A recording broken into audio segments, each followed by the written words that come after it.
Hello to all you One more time. One more. I'm not even sure if we're live yet. It's hard to tell. Got to give it a 10-second I think count so. anyway. Just start now. You're good. 4 seconds in. Hello to all you Patriots out there in podcast land, and welcome to episode 198 of Canadian Patriot Podcast, the number one live podcast in the country formerly known as Canada. We're recording on Monday, October 21st, 2019. Good evening, everybody.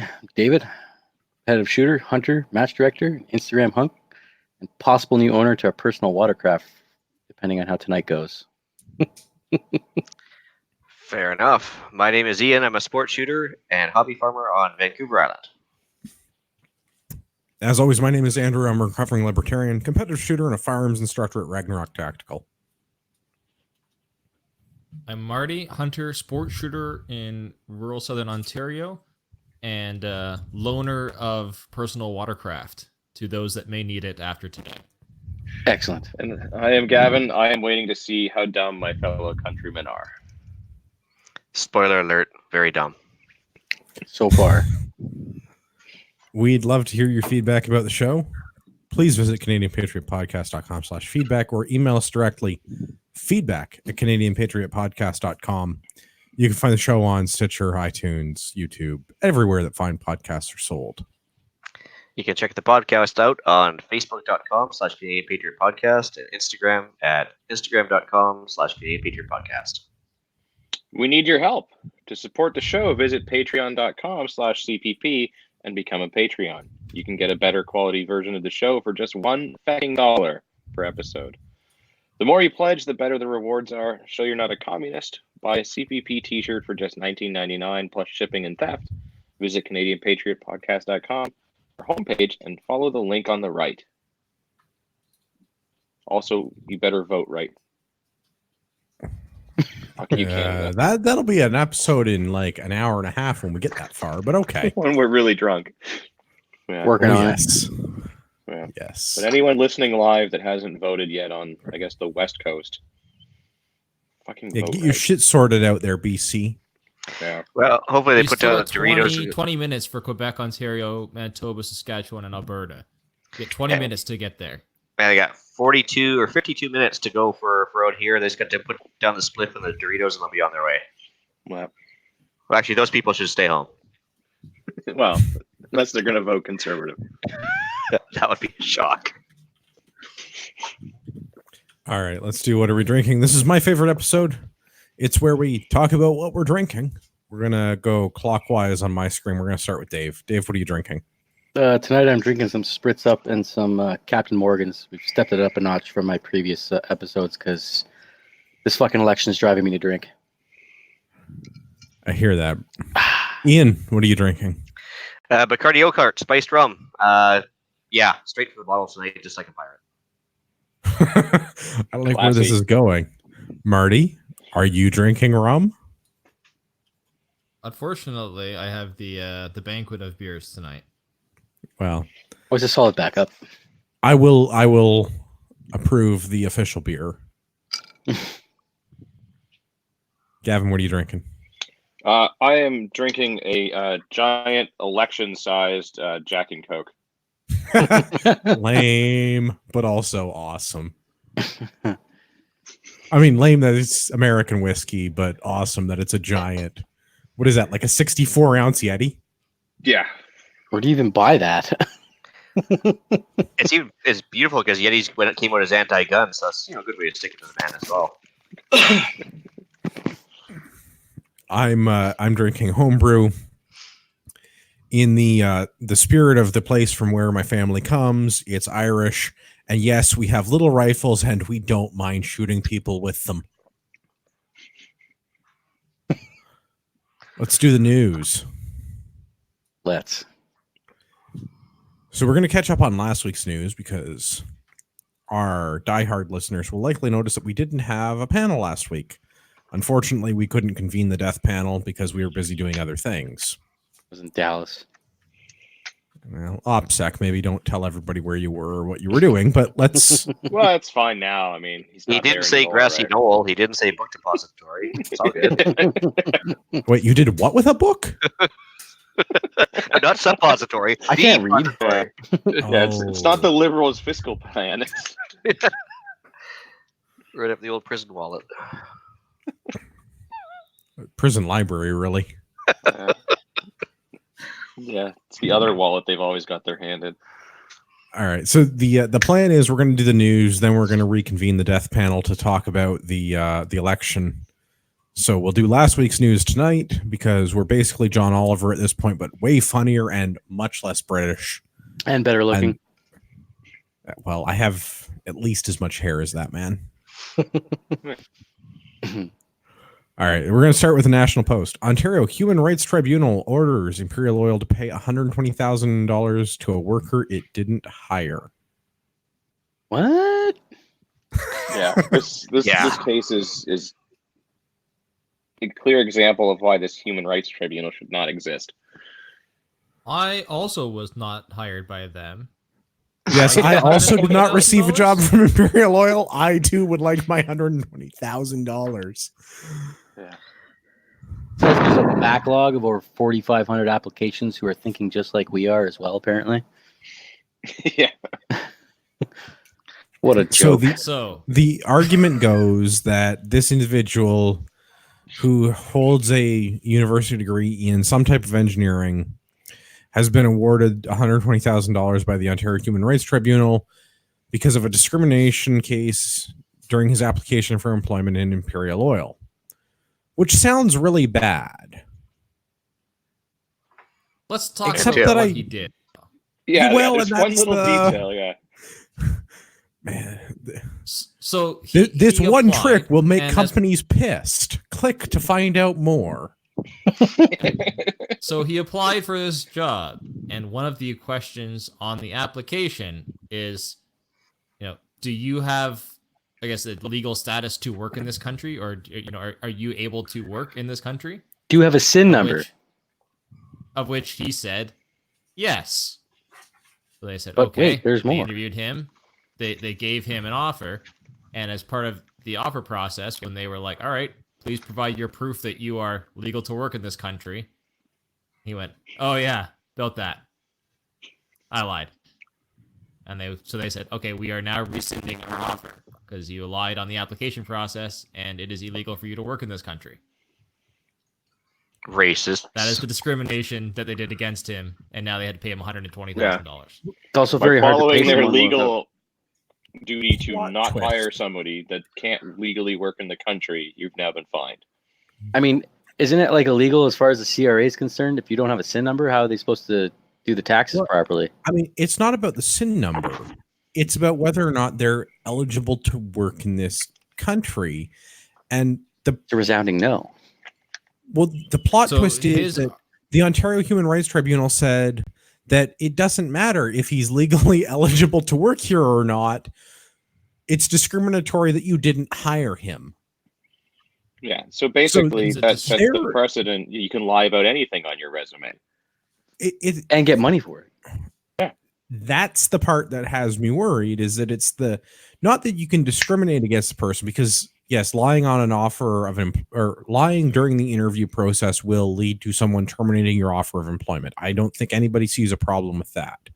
If you lie during the application process, it's likely that you're not a trustworthy person. You shouldn't be employed by a completely above board company, implying that Well- Imperial Oil is completely above board. Well, But like, I moving mean- right along. Well, but I mean, imagine if he was a doctor and they're like, "So you're applying to be a doctor?" And he's like, "Yeah." Imagine if he was an engineer who would be responsible for a petrochemical Like- processing company. Well, yeah, but like, not everyone understands that. But like, if you're a doctor, you're like, "Oh yeah, I'm a heart surgeon." Like, okay, great. So, do you have proof? No. Oh well, whatever. Go and cut people open and work on their hearts. It's totally fine. What could go wrong? I mean, Ridiculous. okay. I'm not quite drawing the parallel, but yeah, I get the point. But I mean, like, you have to be able to prove your ability, your qualifications, and everything else, right? Like, and if this guy can't prove that he's allowed to work here or do this or do that or anything else, yeah, like, what else is he lying about? And if you lie about Well, one and I thing mean, and it's I think okay to lie about it, then it's okay to lie that's about part that everything. speaks to his character during the here's hiring process.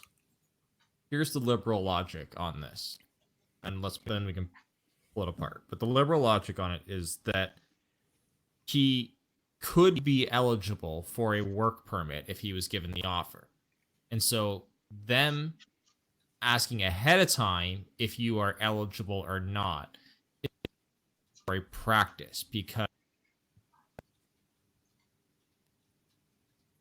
get a work permit once he had the offer.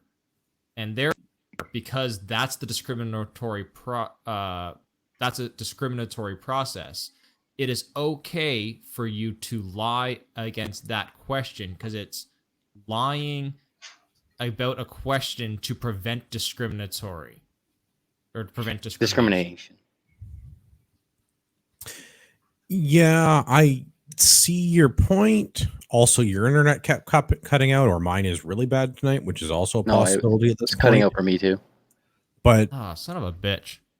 well, no, the majority of your point came across, and my concern is still that he lied on his application for employment. Whether he lied to prevent discriminatory action or not, the question is very simple. Are you legally entitled to work in this country? Yes or no? Not will you be legally entitled to work in this country once we provide you a letter of employment and you can get the appropriate visas and work permits. Are you able to work here? Yes or no? I mean, I think the better question is, who gives the Human Rights Tribunal the power to do anything at all? And we should get rid of that. Yeah, we should definitely get rid of that. Did you see the violently and quickly? Did you see the cherry on top, or the salt on the wound in the one paragraph? On top of that, he was awarded $15,000 as compensation for injury to his dignity, feelings, and self-respect. Bro, scroll up slightly and then read what he was entitled to. Like, read the part about what they awarded him as their 4 years of pay. Yeah, entitled to 4 years of lost income and $15,000 in compensatory for injury to his dignity, feelings, and self-respect. So things we've learned from the Human Rights Tribunal across Canada: wax the balls and hire the employee, even if they're not legally allowed to work here. And then just fire them within the 3-month period.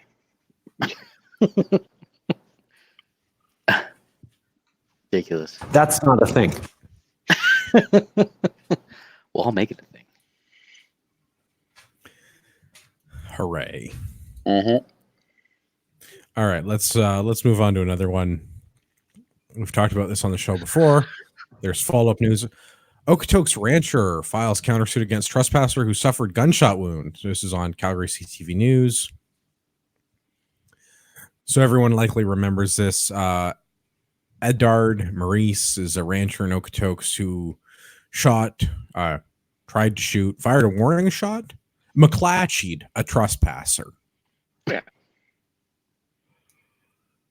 Wherever we stand on warning shots being beside the point, the trespasser has filed suit for $100,000. I should do that in my best Dr. Evil. $1 million. $100,000. Right, $100K for general damages and pain and suffering. Because reasons. What? Yeah. So to prove that we are becoming the most litigious country in the world, I honestly thought America had a lock on this, but here we are. We're becoming the most litigious country in the world because we're now going to have the rancher countersue the trespasser who sued him for the pain and suffering. Well, I hope to God, at least by doing this, he might deter other people from trying to sue when they get, a failed break-in happening. But interestingly enough, I heard another article came out that the RCMP was convincing the trespasser to sue him in the first place. I did read that it seems like this idea came at the behest of the Queen's Cowboys. Yeah, Why? They basically said, "Yeah, you should sue that asshole for shooting you." Can you believe he did that? I don't know. Maybe Yeah, like with the whole why would he Trudeau do that? investigation on hold, they don't have anything to do, so we just got all this free time to advise people of stuff.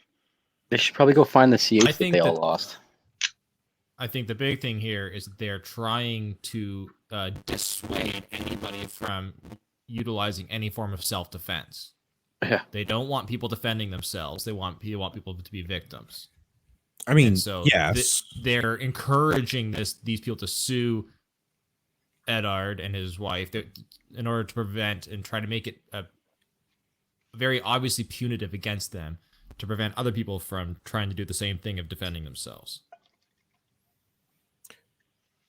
So this is not legal advice, and this podcast is entirely for the entertainment of our listeners. But if I were in a position in southern Alberta where someone was trespassing on my property, I would use something larger than a 22 if I fear for the safety of myself and my small daughter.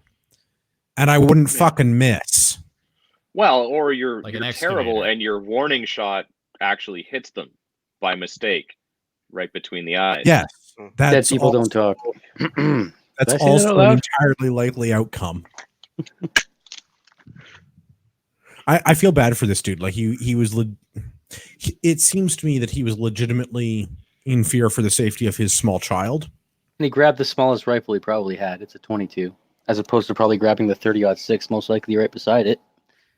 Definitely would have done some damage. Yeah, that's probably a stress mistake, though.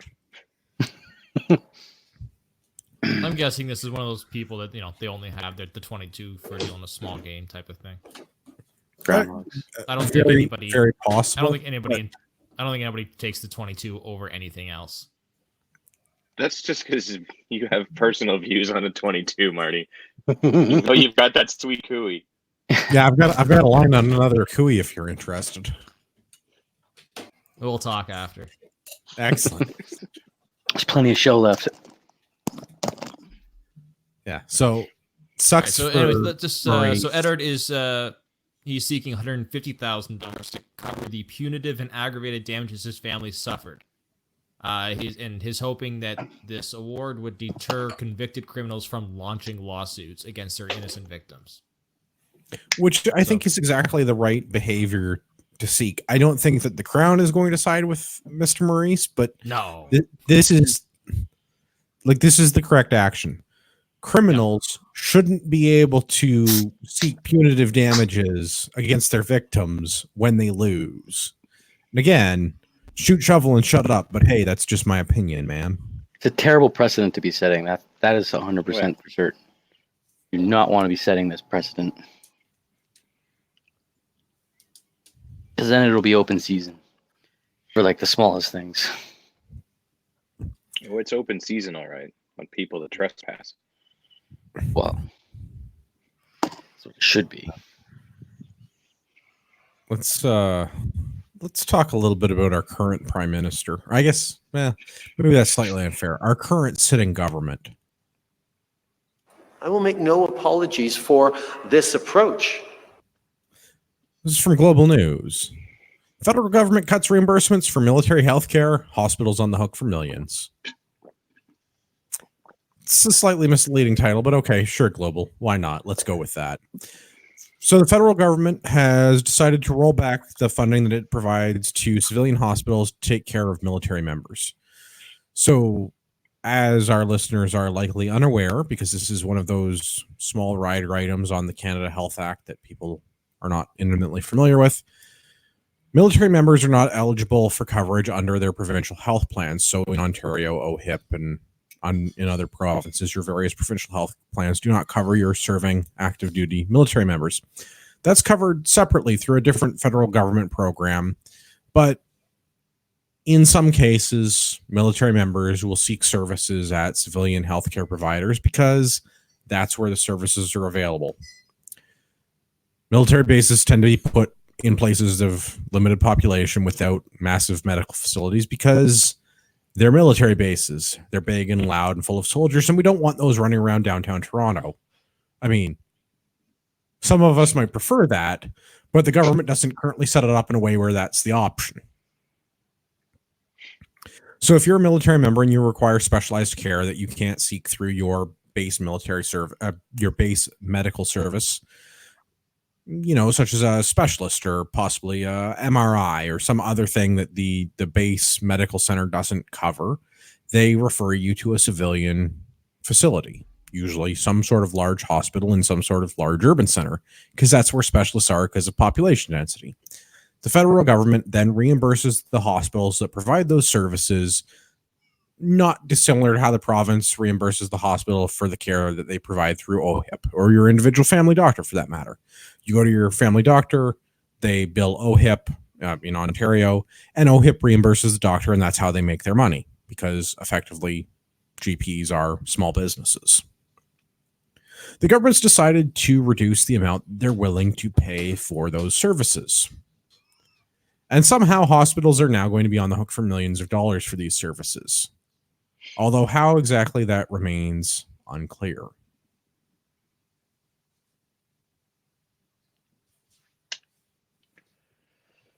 Yeah, I mean, it just sounds like the government shirking their responsibility once again, right? Like, well, this is the hospitals are going to continue to operate and be funded by the province in which they reside, regardless of whether they run at a profit or a deficit. Remembering that running at a profit isn't actually running at a profit because it's just the government shuffling money between various other government accounts. Yeah. So I really don't see why. I mean, yes, it sucks that the federal government's not going to reimburse provincial governments. It's not going to reimburse individual hospitals or individual specialists or whomever it is that they've sent people to. I also am not super concerned about the figures. So in Ontario, the hospitals that are involved in this as a change in the scheme of payments are looking at losing $10 million. I don't remember off the top of my head what our healthcare costs is in this country, but I seem to be remembering it being measured in the hundreds of billions of dollars. yeah, but the thing is, so like, yes, it's transferred from pocket A to pocket B, except that pocket A has a budget that's fixed, and they're going to contribute X amount of dollars or whatever. And now they've taken that responsibility and shifted to the other one. Do you think they're going to reduce the federal budget? No, they're just going to find something else to spend it on. So it's going to be spent anyways. And then we're going to still have to make up the provincial one. Yeah. That's spending money that we don't even have. This is all money that's borrowed and based on deficit spending anyway. It's not even money that's actually in the government's budget. That's just another way to justify the next cause they need to give to the UN. It's literally all it is, in my opinion. Yeah, it'd be one thing if they just shifted it from pocket A to B and that was the end of it, and there's a debit where there's a credit, but there's just going to keep being debits and debits and debits. That's the problem. This disappoints me greatly. The one legitimate use of our federal government is to provide for the sovereignty of our borders, and that is done through the force of arms of our military. This is deeply disappointing that our federal government has decided to make these cuts. Like one last stab. Well, I'm kind of. I mean, it does feel that way, right, Dave? Like the outgoing government decided, well, we'll just cut the schedule of payments for military medical services to civilian providers because fuck you. That's why. Well, and it's like it's at a terrible time, right? Like even to get this reinstated now, it could be 6 months or more before the next serving government gets this back up into, righted again. And our veterans are just sitting there. And our provincial hospitals are just again holding the bag on these hospital bills for our veterans that deserve to have the least amount of resistance possible when it comes to being taken care of. Well, yes, the other thing worth mentioning with this is I feel a little bit like the hospitals or the individual care providers are maybe taking advantage of the federal government a little bit. So the Ontario Medical Association sets a fee schedule for services that are not covered by OHIP. This fee schedule is what the federal government was paying. Again, province of Ontario is a specific example, but it applies everywhere. Different fee schedule, but the idea is the same. So under the OHIP fee schedule in Ontario, physicians can bill $100 for psychiatric assessments. Under the Ontario Medical Association fee schedule, they can bill $240 for the same assessment because that service is not insured through the provincial health plan. They're doing the same assessment. Why do they feel that it's worth more than double if it's billed through the federal government in this case rather than through the province? So is that $10 million deficit that Ontario talked about for their hospitals really a $10 million deficit, or is it like 10 million $5 profit? million? Right. That's kind of my point here. Is this a lot of this seems like some trickery with the accounting, and yes, pocket A to pocket B, like Gavin said. But I feel like maybe they're being a little bit dishonest about exactly how much money this is going to impact them, because whether they get paid through OHIP or whether they get paid through a non-insured provider, they did the same work. Mm-hmm. Yeah. Again, this is one of the few cases where I'm like, yeah, government good, because I'm not usually about government good. Is that the first time you said that in the 199 podcasts that we've had federally? No, not the first time, but it's very rare, because the one legitimate use of a federal government is to enforce the sovereignty of a nation. Mm-hmm. And whether the hippies like it or not, the way that we enforce our sovereignty is through the force of arms, which is to say using our military. Yeah, it's not trading doobies. No, a bushel of pot will in fact not enforce my borders. No, you'd need a lot more to pile it a lot higher to stop people from coming in. And even then, They could just light it. yeah. Yeah, they get all lazy, just start eating chips at the border. This nonsense with the Fed, like, this legitimately pisses me off. There's absolutely no reason for the government to have pulled this stunt. And I mean, like, this is, I am choosing my words particularly for this. This is a stunt. This is the federal government looking for a problem that they can solve during the next round of being in power. That look at what they did. They've fixed it so that all of our military members now get the health care that they deserve. You wait, episode 250, we'll talk about this again. But the minority liberal government will say that we're not providing for our men and women in uniform, and we need to make sure that they receive the same health care of the people in the province in which they're working. I guarantee it. Mm-hmm. Agreed. Another one. Let's go to global. Yeah. More beer. British man living in Bicycle? I don't know where that is. Bicycle? Bicycle. It's on the way between Calgary and Drumheller. I love to ride my bicycle. That's the exact way to say it. British man living in I don't know. I just keep thinking of like Clerks and Berserker. British man living in I love to ride my bicycle raises concerns after elections Canada put him on voter list. So, Paul Allen Gabriel, P.O. Box 143, Bicycle, Alberta, T0M 0G0. Go ahead, send some fan mail. I'm sure Mr. Gabriel would appreciate it. Is a British expat living in Canada. He's lived in Canada for 20 years. He is, however, not a Canadian citizen. He did receive a voter ID card. Elections Canada naturally covered their ass and said there's nothing illegal about this. Voter ID cards are not a ticket to vote. The card just provides information about your polling and your hours of polling. And that if you receive the voter information card, it tells you need to be 18. Never fucking got mine, by the way. But it also tells you that as long as you have it and one other form of ID, you can then cast a vote. But it's illegal to do so, so don't be a bad boy and don't do that. Yeah. My hot take. Go ahead. Yeah, it's they know that new immigrants that aren't quite citizens, you know how they're going to vote generally. So it only makes sense for them to try and send them the voter card in the hopes they can pump the numbers, because they know invariably, statistically, like the overwhelming majority vote left. But the thing is, are they actually going to be on that list when they get to the polling station? saying that Doesn't they are matter. eligible to vote. Just if you have a Doesn't voter matter. ID and one piece of valid ID, you are good to vote. You don't need to be on the rolls. Yep. So you If you can get a have the driver's card, license. you're on the list. Yeah, If even they've if you issued the don't happen card, to then be. you're going to be on that list. I don't understand how that's allowed. Because it's not illegal. Elections Canada cannot be held liable for sending out voter ID cards to potential voters. Have you not read the Canada Elections Act? Because the fuckers at Elections Canada quote that passage every time they get called on this nonsense. This isn't the first time this has happened. So clearly, we Yeah, need I mean, to change the anyone legislation. anyone could go in and register somebody to vote. So they get Absolutely. the thing and they send out the thing.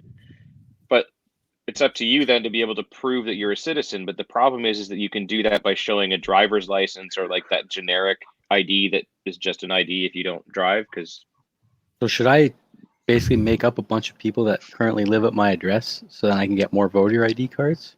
They don't even need to be at your address. You don't need to show ID that actually has your address on it. you just need to show some sort of government issued ID. And the problem is there's a lot of government issued IDs that you can get without being a citizen, including an So- RPAL. Mm-hmm. I mean, it's too late to be helpful now, but in order Perhaps to for vote- the snap re-election. in order to vote, you have three options. You can show one of a list of pieces of ID, which includes your driver's license or other card issued by a Canadian government. Doesn't matter what level, federal, provincial, or local, as long as it has your photo, name, and address. I have no idea what that would be other than your driver's license. Maybe your age of majority card has your address on it, but I have no Yes. fucking idea. I believe it does. Okay, so maybe your age of At least majority in card Ontario, it does. Yeah. where they issue those. Option 2, show two pieces of ID, of which one is the voter information card. Other options could be your utility bill, your university student ID, your health card, etc., etc. Or option 3, if you don't have ID, you can still vote if you declare your identity and address in writing and have someone who knows you and who is assigned to your polling station vouch for you. The voucher must be able to prove their identity and address through one of these other two options. I mean, let's also not forget Bill C-76 that passed in December. So that amended let me get the exact things. I had to go back and take a look at it. So that amended the Canada Elections Act, it passed in December. So voters residing in other countries must only prove their identity and show proof of their previous address to determine the riding in which their ballot would be cast. So even if you've been out of country for 5+ years, regardless of how many years you've been out of the country, the Liberals made you eligible to vote in the Canadian election. Oh, do you want to hear some of the nonsense for things that you can use to prove your eligibility to vote? I mean, some of this is kind of nonsense. You could have not lived in Canada for 20 years, and the Liberals made it so that you can still vote in your previous riding. Absolutely. This is the nonsense with our elections. We are not living in a serious country, gentlemen. No, that's ridiculous. It's a country of let's make up the rules to suit us best so that we can have the best chances of getting back into power, even though we don't deserve it.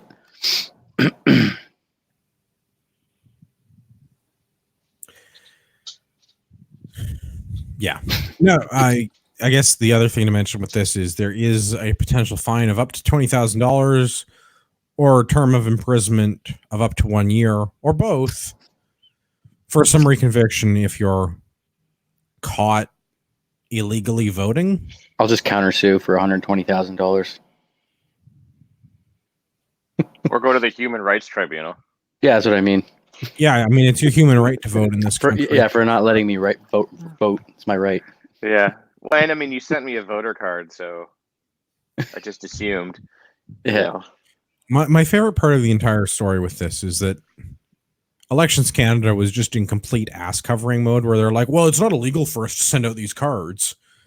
It's only information. Yes, and also part of the ability to allow them to cast a vote, but, you know, neither here or there. I guess as long as they get a voter information card and a library card, you're good. Or, you know, they can prove that they lived somewhere at the last election and then vote at that polling place this election, because that seems like a legitimate way to run a country. Yeah. Doesn't California have a problem going on with this for like years and years now about dead people and non-citizens voting? And it's kind of Well, the an Americans have this all over. We have it all over. California has it all over. This is a problem with Western democracy in general. Yeah. The books don't keep up with the actual people that are eligible to vote, basically. Well, I mean, like the solution to this is pretty simple. Stop sending out voter ID cards. Yeah. We pass a bill, because I know the government can pass bills because they passed a bunch of them in the last 4 years. And I know this is going to be contradictory to the political views of our current, or I guess at this point, our previous government. But just pass a bill where you have to show that you're in fact a Canadian citizen. With permanent resident status as well. Like you live here. I don't even care about that. I'm okay if expats vote as long as they're still Canadian citizens. I'm fine with that. I mean, it's not ideal that they don't live here, but if you're Canadian, whatever we're going to define Canadian as, they should have some skin in the game. Exactly. That's where I'm coming from. You know what? I'm not opposed to that, but I mean, I would accept if we could get rid of library cards being a valid form of voter ID. Definitely. Maybe after that we could go on to expats. Yeah, let's get rid of library cards first, and voter cards. Those are dumb. Yeah. But voter information cards should literally just be voter information cards. It shouldn't be any. Yeah. It shouldn't provide me with the ability to actually vote. Yeah. I mean, with the internet, you can figure out the information. The library card allows me to vote, and that does not seem like a way to prove that I'm actually a citizen of this country. Which, part of the comment on why I'm saying that we're not a serious country. It's almost like there's a trend in these first 3 articles we're going over. Well, I almost and laid the this last out 198 episodes. Basically, what I'm saying is government bad. Yeah. Actually, I think I have a thing for that.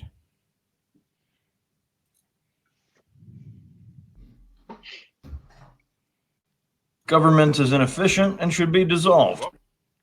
Don't think that was the drop I was looking for, but it's applicable and it works. Yeah, worked for me. Still, yeah, I agree. Good. I liked it. There's a better one somewhere. Government bad, but anyway, moving on. So, from what we've been able to determine from the news, I'm using CAP for Canada begrudgingly as a news source. It's as legitimate as any other. I mean, it's at least as legitimate as the CBC. Probably more so. So, Elections Canada admitted to somehow sending over 200,000 voter information cards in the previous election to people that are dead, and another almost 60,000 to people who are not Canadian citizens. They're really bad at math. Yeah. Science. Now, I mean, the Elections Canada What says we should get a longer form census and add the question of, are you alive or not? Maybe we could add the "Are you eligible to vote or not?" It's like and the possibly I'm not a add the robot. "Are you eligible to work in this country or not?" Just to cover all of our bases. It's like the "I am not a robot" tick, on the websites. It's kind of the same thing. If you can at least check that, you're probably alive, most likely. So But they never give you another option. Yeah. Yes, I am in fact a I robot. identify as dead Carry on. or undead. Yeah. So Elections Canada says they removed 100,000 people from the list. I should like to know why they didn't remove 260,000 people from the list, but okay, sure. What about the other 160,000? I don't understand. Hey, so we noticed we sent out 210,000 voter IDs to people that we recognize are deceased. We took half them off the list, guys. I feel like it's Well, like it's a 'cause very it's not half-hearted illegal. effort. It's not illegal. I'm not dead yet. Yes, Very you are. half-hearted, And- half-assed effort, I feel. Like, it's good enough. We appease those peons. Yeah. That's good enough. Moving on. Wow. They'll forget about it after that. In the topic of moving on, forgetting about that, let's go to canoe.com because we're talking about legitimate news sources. Oh, I thought that was the PM's new website. Well, I thought Canoe was the half- sun. Half of that is Marty's new website. You see, because he's Dutch. And they It invented the used to canoe. be. It used to be our website. Justin Trudeau. Where's my? I have a guy for that. Where's my Indian guy that says that? Justin Trudeau. Justin Trudeau.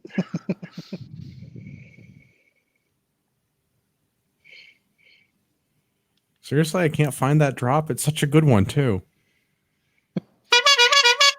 Not That the drop works. I wanted, but Yeah, that works. Oh. I mean, that. Same thing. I thought it was called Indian Justin Trudeau, but I can't find it. It's not on the list. Yeah, well, Anyway, Justin Trudeau. Don's Justin Bulletproof Fest Trudeau. for campaign event in Ontario. So this is going back to last week. This is October 12th on canoe.com. So Liberal leader, Canadian Prime Minister Justin Trudeau attends a rally in Newmarket. Was this? No, it's Mississauga. The mean streets of Mississauga. This was the main streets. That's a funny point. This was a closed, private, vetted, Liberal Party member only event in Mississauga where they had what I can only assume is the RCMP emergency response team that was unfortunately tasked with close protection, and based on the facial expressions of the man in the featured picture for this story, deeply regrets their choices to go into law enforcement and close protection. yeah. Because his vest is on the wrong fucking side. In the fucking backpack. Justin Trudeau wearing body armor. Not good body armor, mind you, but some sort of what I can only assume is level 3 soft armor underneath his tailored shirt. Because we don't live in a serious fucking country.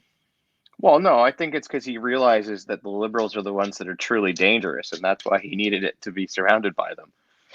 Disagree. This was strictly staged as a photo op. There's no other reason to have a half a dozen heavily armed men from the RCMP's emergency response team standing around while you're wearing a bulletproof vest at a closed event for Liberal Party supporters.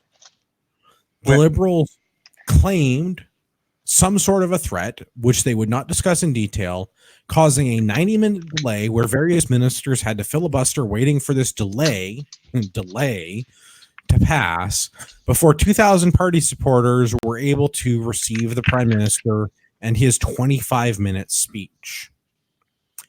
The very next day in Newmarket, the Prime Minister was on the street in public without his heavily armed RCMP close protection detail and without his bulletproof vest.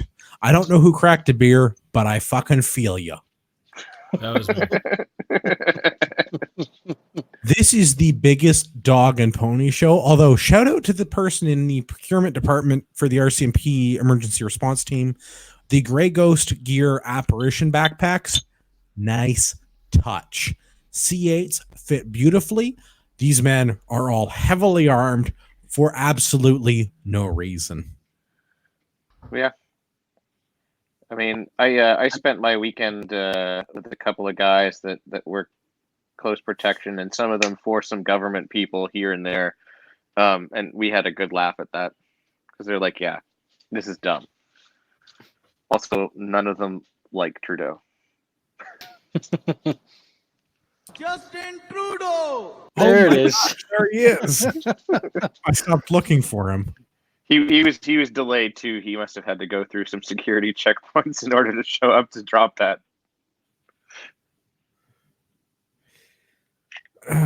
Yeah. Why you would have to don a bulletproof vest for a closed party event and then not have any security when you're out in public the very next day in the neighboring community makes very little sense to me. But I guess these are the times in which we live. I feel like Newmarket's the more conservative of the two places as well. So I guess he feels safer. More with conservative us. than the closed liberal fundraiser? Well, yeah. I mean, 100%. I mean, 200%, really. like, I'm going to go out on a limb here and say you're probably correct that the general public, even in a left-leaning riding, is probably more conservative than the liberal fundraiser. Yeah. Touche. All right, shall we move on? Toronto Sun from Warren Casella. Rumors, the truth, and Trudeau. I don't particularly care for Warren Kinsella. I think it's the same thing. Worth remembering that at one point this was a paid liberal strategist, but he raises a few points worth discussing. Go on. So the exceedingly short version of his story is basically Trudeau's a racist. People of minority backgrounds and obvious, is it appropriate to call them colors at this point in our I history? think we've tried to move away from the term coloreds, but sure. I don't just mean the black ones. I also mean people like Omar Aziz. This is the current year. Quit the liberal government. He was an aide to Trudeau, and he wrote a pretty good op-ed in Globe and Mail a couple of years ago about Trudeau's condescending attitudes towards minorities.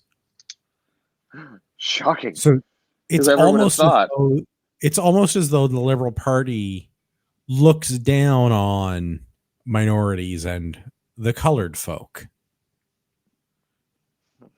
Reminiscent of the Taco Bowl conversations. Or the blackface conversations, because again, I feel like at no point in Canadian history was it acceptable to wear blackface. I don't know if I can repeat that phrase often enough. I don't see when it was like an appropriate thing to do. At least not in any of our lifetimes. Or Trudeau's. No. Yes.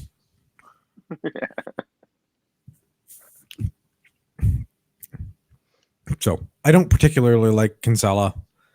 I feel like this is probably controlled opposition at its best, but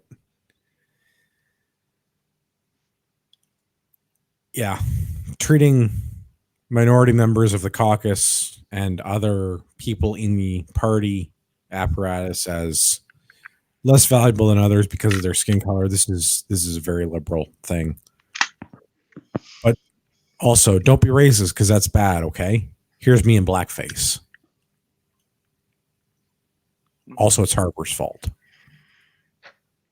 You'd think Harper was running this in this election too, but the way he talks about him so much. Amount of times I've heard his name, yeah. Man, I definitely jumped back to the video feed there to see Andrew in blackface. Apparently, I should have been paying more attention. I'm not going to say that would have been funny, but that would have been funny. It's got one of those Instagram filter things. Instead of cat ears. Yeah. There's got to be a Trudeau filter. Filter. Yeah, I voted liberal, and it just puts you in blackface. or maybe some random costume. I don't know. It just I'm with him, and it's in blackface. I'll have to find this for the next episode that we do, but there was an article that I read today in Aurelia of a high school blackface club that was out in support at a liberal event, and the left was losing their mind over it. I'm going to have to find the article for when we do the next episode in like half an hour. Oh, I hope that's just like epic level of trolling. Oh yeah, 100%. I don't know if the students knew they were doing it, but yeah, it was super funny when I read it. I'll find it for when we do the election stuff. Excellent. Oh, good. I have a TMZ link. Perfect. TMZ, legitimate news. Hey, if the Huffington Post is legit, TMZ is also legit. True that. Let's keep carrying on with carrying on. Another one, Buffalo Chronicle. I'm still on the fence. I'm not sure if the Buffalo Chronicle is actually news or if it's just like a really good copy of The Onion. Like a satire site. Yeah. Yeah, I don't know what this site is. I'm super skeptical about it, especially that like this random site is getting this kind of a scoop. Yeah. Well, this I is the think one. Well, this It's is the just one where guy, isn't it? the rumor is though that there's a media ban on this story, right? So the Americans are the only ones that can report on it, right? But why Right. wouldn't But Time there's, Magazine like- do it then? Yeah, Well, or like yeah. Fox News even. Yeah. But I understand this Buffalo Chronicle is just one guy, isn't it? Is it? Possible. Because I think he's been interviewed by other news media outlets asking what he's all about. But I don't know about your feed, but I got cigarette ads all the way across the top, so pretty American.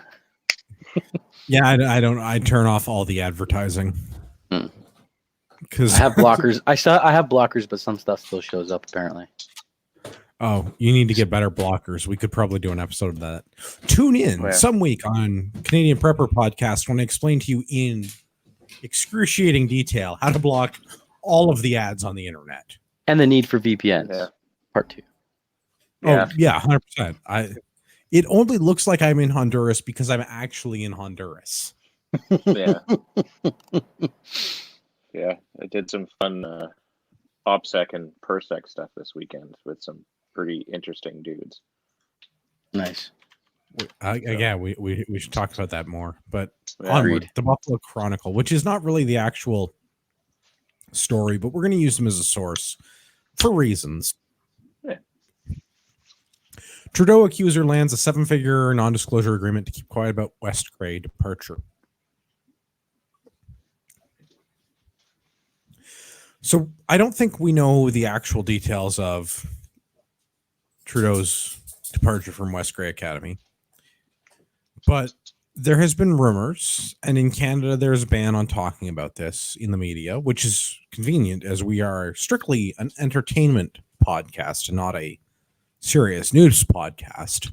Well, that's because they haven't got any of that money that they gave out Yeah, to all but the you know other what? If you media want to things. give me some of that $600 million, I'll upgrade Yeah. my studio.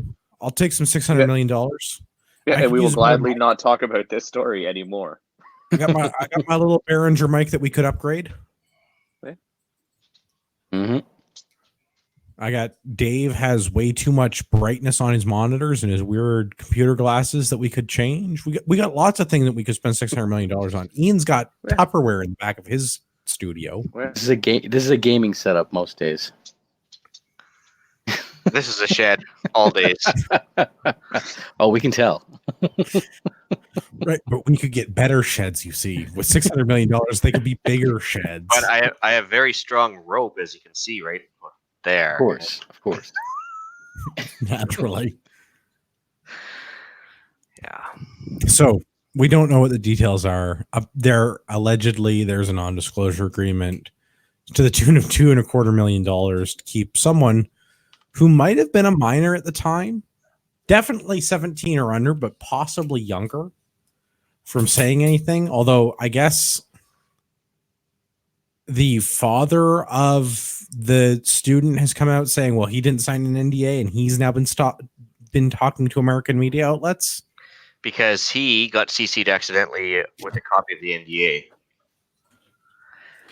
And so he's not bound by it. Right. But the thing is, he was only willing to let the Buffalo Chronicle guy look at it, but not make copies or anything else. Which, again, sounds awfully convenient. But, hey. It does. Also, what father is going to potentially disrupt his daughter's $2.25 million payday I would. to $2.25 million provide is leak so much information money. to the Buffalo Chronicle dude? No, see, I would definitely endanger it to go to a major outlet and then write a book about it afterwards and sell a bunch of copies. But Yeah, Ian's got it. That's way more than $2.25 million. That's 20 easy. I don't Other know, there's thing- just this Doesn't add up though with this article. There's another thing that I feel is adding fuel to this fire in some other articles that I've reading regarding this is that has anybody seen Trudeau's wife anywhere in the past 6 months? Well, 3 months? during the staged Since voting, this story broke, no. Exactly. So is he in the proverbial doghouse and she told him to go fuck himself because he's a piece of shit for sleeping? should've- Oh, I can only hope. well, she showed up today for the staged photo op at the fake voting booth, but that was it. And she had Yeah, because they probably paid her.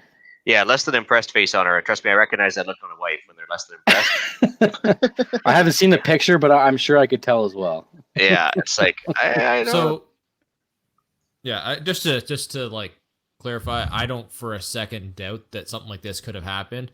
I question this article, and I question this guy that's potentially leaking the information as to like whether or not he's actually connected or if he's just Trying to be like the next Snowden kind of thing. Yeah. Yeah, I can see that, but I definitely feel like something's up. Yeah, but obviously the way he left is super questionable. Yeah, I just don't know if I buy into this whole NDA because of something to do with a young student at the time, and also the fact that it's a girl. Yeah, I mean, there's something shady going on for sure. The most surprising. Actually, the gender threw me off. Thank you, Mark. Zing. Funny because it's probably true. I'm saying that the Prime Minister might have a thing for young men. Whoa, did you just assume everyone's gender? I mean, they could identify as whatever they want. No, I assumed the Prime Minister's sexual predilections. That's different from assuming his gender. Yeah. So there's an NDA in place, but I've got some inside information that he can only get a hard on. Damn, it's fuck. Way funnier if your internet didn't keep cutting out. No. Say motherfucker again. Fuck. We got nothing. I'll say it for him. Motherfucker. Motherfucker. There we go. I like how much of that get through? For the predictions. How much of that got through? You basically missed the punchline. Ah, mother. Shit sakes. Was it a good one? Sound like it was going to be a good one. Just type it in the chat and one of us will read it.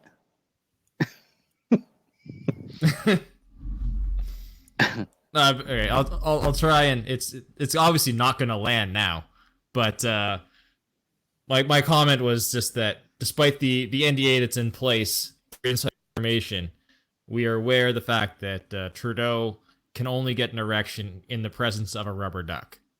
Ah. Yeah, rubber duck. That is funny. Well done. Yeah. Motherfucker.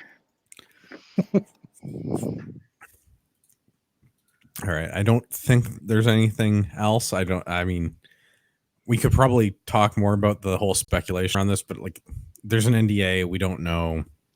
It was pretty comical to watch the guys from Rebel and the other one there, the other media outlet. They were asking him questions, and just the look on his face, just like shut the fuck up. When he was he was getting asked some pretty tough questions there, and he just seems like I moved on, and just absolutely stone faced for the guy that's usually like at a loss for words and a little more flourish with blaming Harper and blaming everybody else, and some calling somebody racist. This is like one word answers. Right there and then there, you knew there's something more to it, but yeah, he said something's there. We don't, but yeah, it'll come out eventually. I think 2 weeks after the election. 2 weeks after election, maybe a year from now, even. Maybe a year from now. Too late. Yeah, when we're fully enslaved.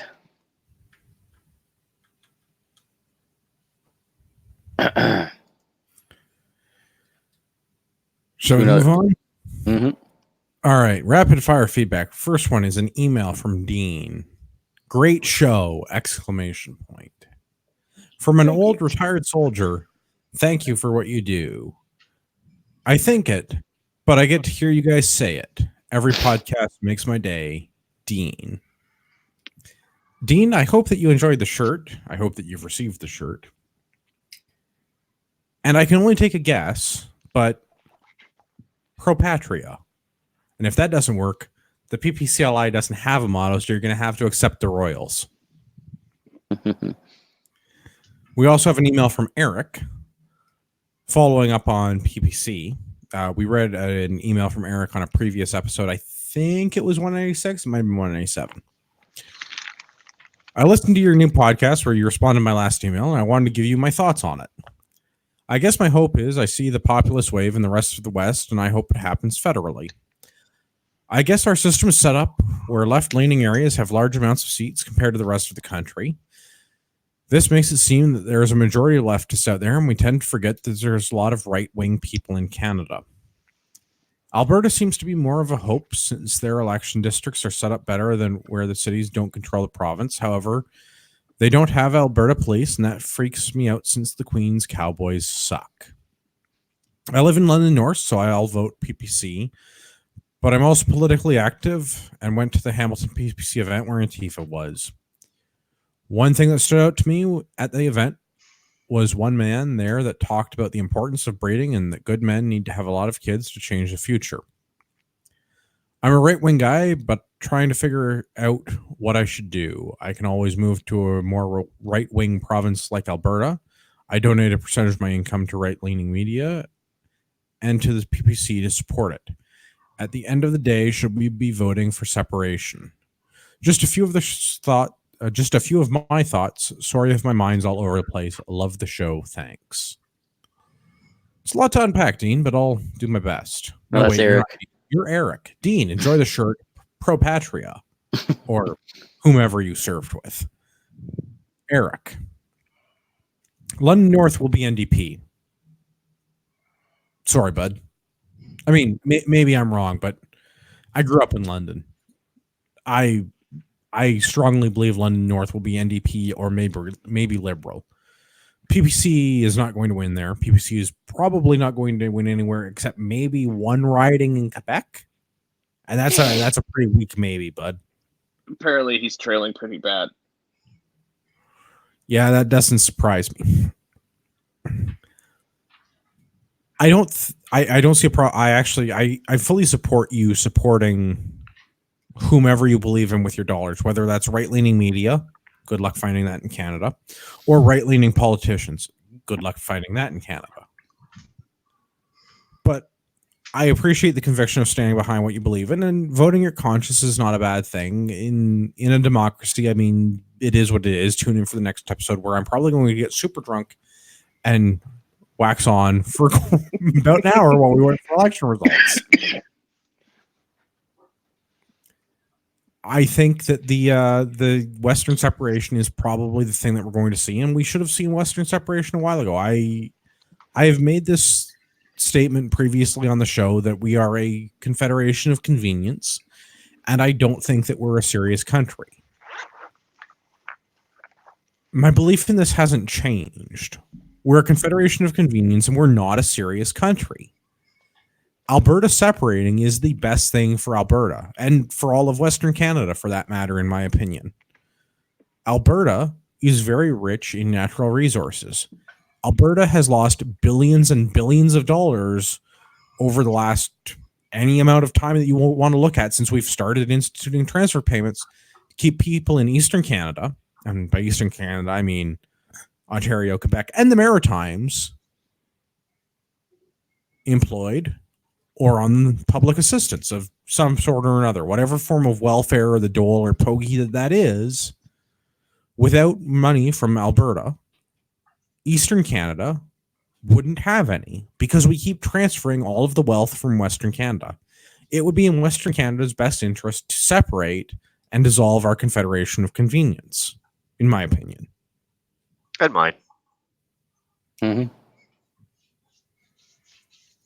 I'm not sure about the electoral districts. Yes, not having as many electoral districts in large urban centers Edmonton, Calgary. Yeah, that's better than having 40 seats split up amongst various municipalities in the Greater Toronto area. But the entire seat system, 338 seats in our parliament, is set up to not favor Western Canada at all. I don't recall what the figure is off the top of my head, but something like 80 seats belong to the province of Ontario, and another almost 80 seats belong to Quebec. Half the seats in the whole system belong to Eastern Canada. It doesn't make any sense. Geographically, demographically, sure. The majority of Canadians, I don't recall what the figure is, half of Canadians, better than a third of Canadians, live within 4 hours of Toronto. Like 4 hours of driving, like something like this. So, I mean, I can kind of understand having Eastern Canada having a plurality of seats in our houses of government because the majority of our population lives here. But that doesn't serve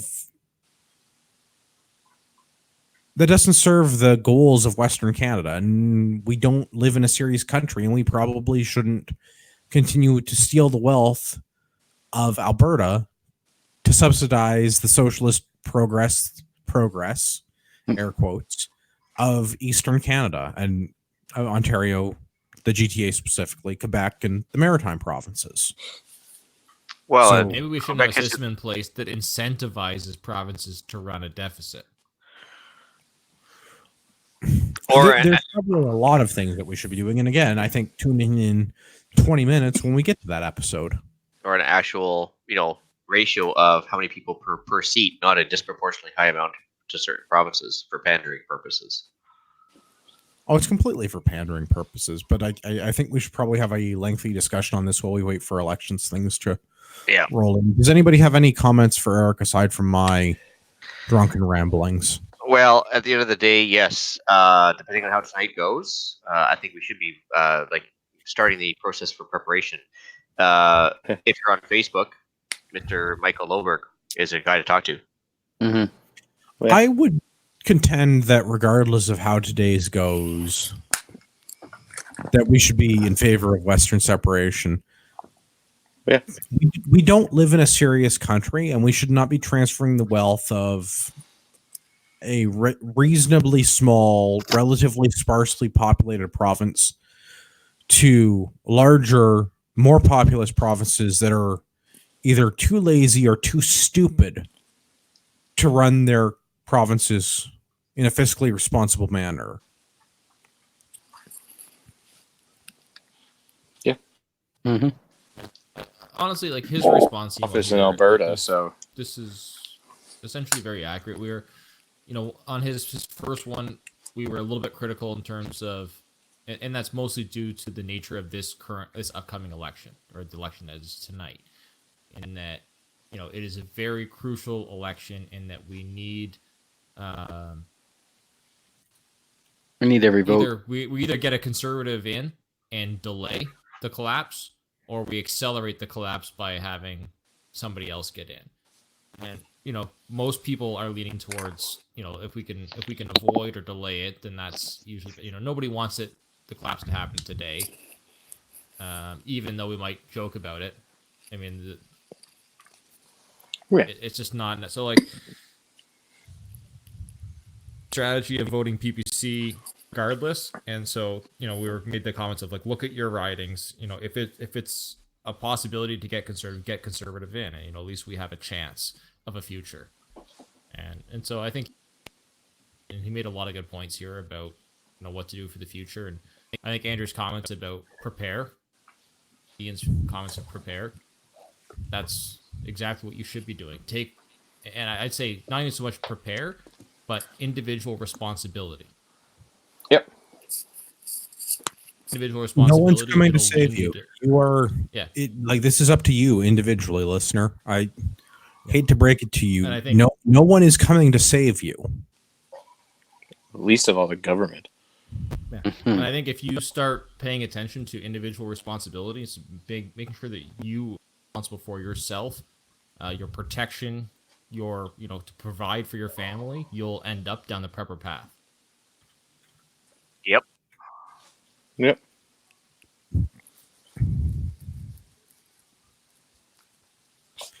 Well, I guess this is as good as anything else. I'm reasonably certain this is a Reagan quote, so forgive me for that. But the scariest words in the English language. I'm from the government, and I'm here to help. That was indeed Ronnie. Yep. All right, where can everybody find people on the internet? We're going to go anti-clockwise on my screen. We're going to start with Gavin. You can find me typically on Instagram at urbex_GTA. Is there anywhere I can find you untypically? Sure. Excellent. Marty, where can everybody find the show? Show notes. Where is it? Dude, seriously, same place where... Same Patriot Yeah, but I time, don't same Patriot pay- channel. Yeah. Well, then, if that's the case, 198. why are we saying it again then? Because any show could be somebody's first show. Yeah. Well, today's my first show. We value your opinion, so please visit CanadianPatriotPodcast.com/feedback or email us at feedback@CanadianPatriotPodcast.com and let us know what you think. Ian, where can everyone find you? You can reach me by email at theislandretreat@gmail.com. You can also listen to me blabbering on about random topics on Canadian Prepper Podcast with the occasional crossover guest from this show as well. All right, Dave, where can everybody find you? Have you got internet personality? Yeah, you can find me on the grams at Diesel6223. And if you're interested, although our season has come to an end, next year, if you're interested in doing some long-range shooting, you can email me at oraprecision@gmail.com. Oh my God, am I ever interested in shooting ORA precision? I'm going to have such a sweet rifle next year. Yeah, baby. You got a lot of like shooting to like make that purchase all of the worth. It's going to be awesome. All right. You can find me at ragnaroktactical.ca. If you've listened this long, I've been drinking, but you should Agreed. still go to ragnaroktactical.ca, fund my habit. And if that doesn't work for you, fund my young child's college education by buying some first aid supplies or gun parts or shoes or clothing or any of the other tactical accessories that we sell. And use the discount code Patriot at checkout and you'll save yourself a couple of bucks. You know, if you want to take food out of my kid's mouth. And or money out of our impending possible legal fees over the election results. No, our ass is covered. We are not a legitimate source of news. We have not gotten our $600 million. I wasn't referring to that, more so about our meeting for lunch tomorrow at Montgomery's Tavern. Yes. Yes, there will be a meeting. It will be at Montgomery's. I will be having the small, terrible sandwiches. For all you listeners out there in podcast land, I would like to remind you that you are the true North, strong and free. Oh, fuck. Apologies to Rod Giltaca. It's election night, motherfucker. Yeah. Well, that bus trip took a lot out of him.